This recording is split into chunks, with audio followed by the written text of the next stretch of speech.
Siz яңалыклар чыгарылышын карыйсыз, студияда Алина Валиева, исәнмесез? Шылуда тора коммуналь хезмәтләре өчен түләүләр зурмы? Фәрит Салахов гыйнвар квитанциясе аркасында килеп чыккан сорауларга аңлатма бирде. Барыгызда чаңгыга, Шылуда Татарстан чаңгы юллары традицион кышкы узышлары узды.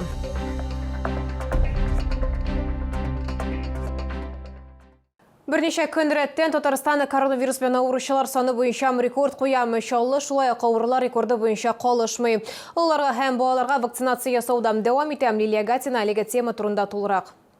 Пандемия башланганнан бирле Шылда коронавирус белән авыруның 9383 очрагы теркәлгән. Хәзерге вакытта йогышлы авырулар хастаханәсе һәм 5 номерлы шәһәр хастаханәсе базасында провизор бүлеге эшли. Сәламәтлек саклау идарәсе җитәкчесе Александр Николаев сүзләренә караганда, кабул итү бүлмәсенә мөрәҗәгать итүләрнең дәрәҗәсе тотрыклы булып кала бирә. Шәһәрдә шулай ук олылар һәм балаларны вакцинацияләү һәм ревакцинацияләү дәвам итә. Также продолжается вакцинация против новой коронавирусной инфекции. Всего в город поступило 287 815 доз вакцин. Первым компонентом провакцинировано 281 970 человек. Вторым компонентом 218 895 человек. Вакцинация организована во всех поликлиниках города, в том числе в торговых центрах Улпар, Мегастрой, Киевсе, Сбербанке, по адресу проспект Мусаджалиева, дом 25. Белгечләр шулай ук барлык куркынычсызлык чараларын үтәү буенча эшләрне тикшерүне дәвам итәләр. На этой неделе нами были проверены из предприятия пищевой промышленности Булгарпива. Выявлены нарушения, составлен протокол на юридическое лицо по статье 6.3, часть 1 и на должностное лицо по статье 6.4 КАП РФ. Материалы рассмотрены, штрафы вынесены. Предприятиеләрдән тыш Роспотребнадзор һәм шәһәр прокуратурасы хезмәткәрләре тарафыннан уку һәм мәктәпкәчә учреждениелар, кайнар аш белән тәэмин итү оешмалары тикшерелә. Нинди дә булса хокук бозу очраклары теркәлгән очракта вазифаи затларга штраф санкцияләре салына. Лилия Гатина, Кирилл Хабзей, яңалыклар. Теманы дәвам итеп, Татарстанда соңгы тәүлектә COVID-19 коронавирус инфекциясе йоктыруның 3970 яңа очрагы ачыкланган. Шуларның 341 18 яшькә кадәр булган балалар. Татарстан Республикасының сәламәтлек саклау министрлыгының хәбәр итүләренчә, 389 кеше хастаханәгә салынган. Иң күп авыручылар Казанда 1960 кеше һәм Чаллыда 511 кеше. Шулай итеп, 14 февральгә Татарстан буенча коронавирус белән авыруның барлыгы 73156 очрагы билгеле. Аларның 46,045 терелгән 514 узган тәүлектә.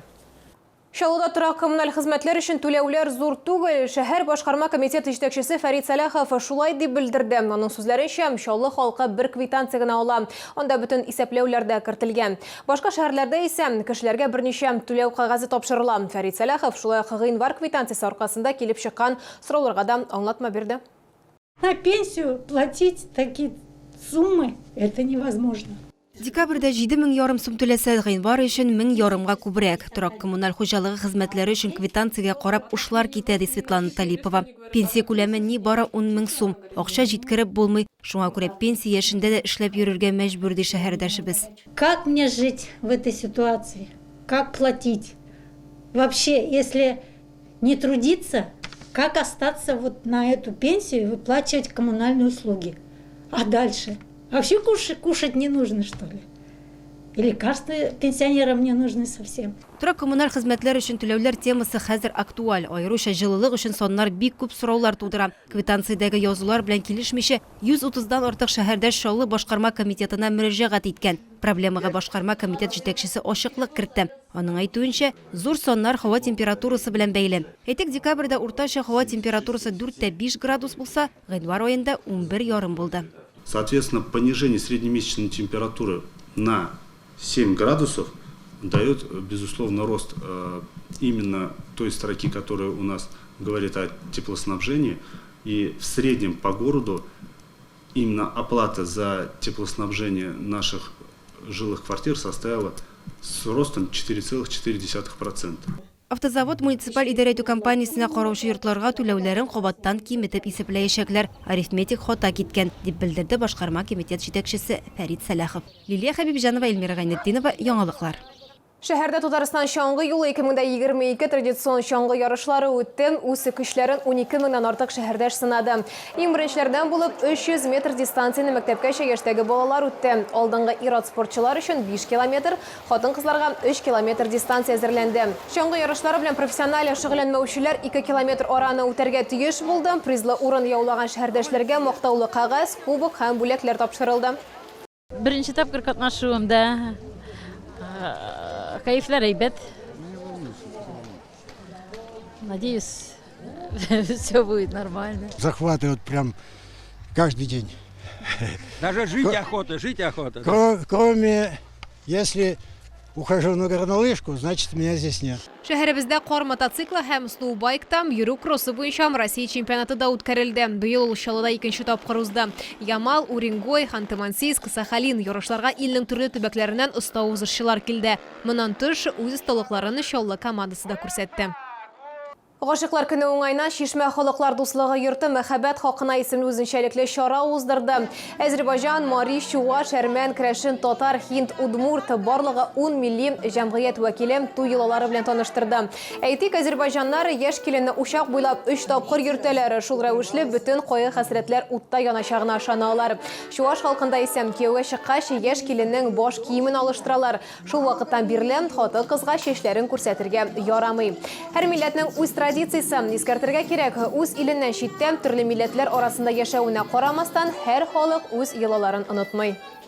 Бу чарада безнең катнаша 10 милли җәмгыять һәм үзләренең шушы туй йолаларын күрсәтеп, матур итеп, ничек ул була, халыкка да күрсәтәсебез килә, катнашучыларның үзләренә дә бу кызык. Безнең инде тәҗрибәбез бар. Без 2021 елда ЗАГС белән эшләгән идек бу мероприятияне.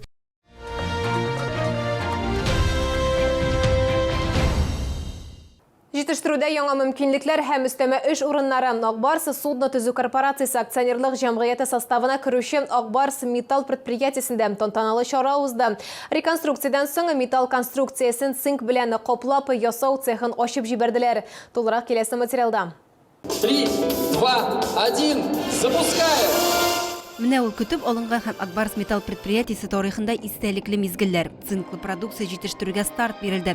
Һәм кунаклар игътибарына беренче җайланма цинк белән капланган КАМАЗ автомобиле рамасы чыга. Акбарс металл бүген Идел буенда төзелеш металл конструкцияләре җитештерү буенча иң зур предприятиеләрнең берсе. Узган ел Кайнар цинк цехын реконструкцияләү буенча зур эш башкарылды. Цехның йөрәген ванна тәшкил итә. Ул Россиядә иң зурлардан булып санала. Җитештерү куәтләре елына 40 000 тонна күләмдә эш башкарырга мөмкинлек бирә.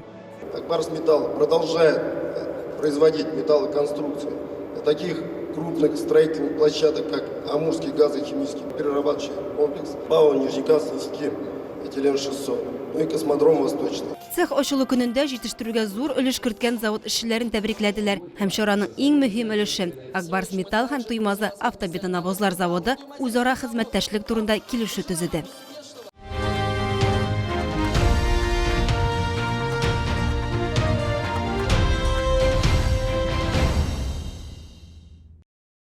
Бүгенге шулар иде. Мин Арина Валиева. Сезгә уңышлы шатналар теләп сау булашам. Исән сау булыгыз.